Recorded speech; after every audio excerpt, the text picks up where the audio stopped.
this is Duncan here reporting for MG Stories as part of the Back Down to Earth series. Okay, when I think I spoke to you last, I was removing engine, and I even recorded a little video with my brother that got deleted in error when we put the engine back in, and we were all pretty happy. Then Joe came back in and said, you need to change the seal and gasket on the inside of the gearbox and the inside of the bell housing. So I had to take it all back out by myself again. So Martin, you did a fantastic job in helping me. You taught me a great deal actually about maneuvering engines and stuff like that. So massive credit to you, my brother, real brother this is. But the engine's back out, and we are currently, we being me, has just finished off putting back in.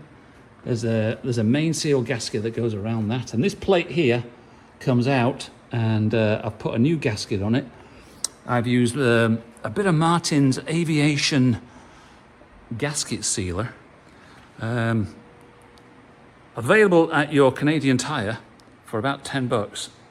Aviation former gasket. So if this doesn't do a decent job of forming a gasket, nothing will.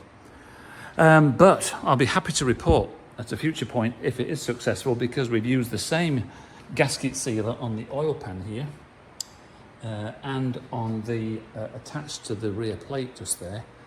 And from what I've seen so far, it looks pretty damn good, along with the gasket, as long as it's the right size.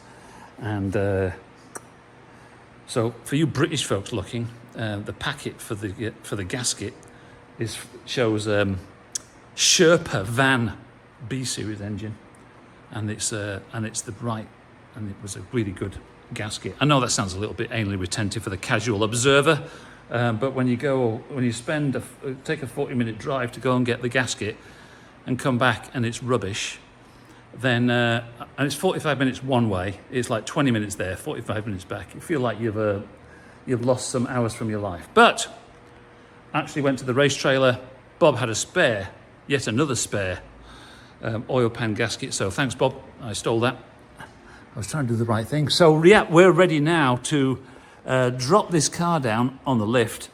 If you have room for the 2-post lift, just go and buy one. It's just fantastic. I'm 6'6", and I was actually stood up straight, working on the inside of the bell housing. It's absolutely fantastic. So I'm very conscious that lots of people don't have the room or expense to be able to do it.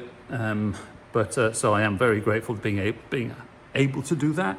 But my God, it changes the game completely on doing this kind of work. So the car is about to be dropped down, and we will then have another go at offering this engine back up to that gearbox that you're looking at under there, and we'll take it from there. If I come back to you in the next 20 minutes all sweaty and grumbly, that's because it didn't work. So this is Duncan for MG Stories, Back Down to Earth series, checking out, back to the studio.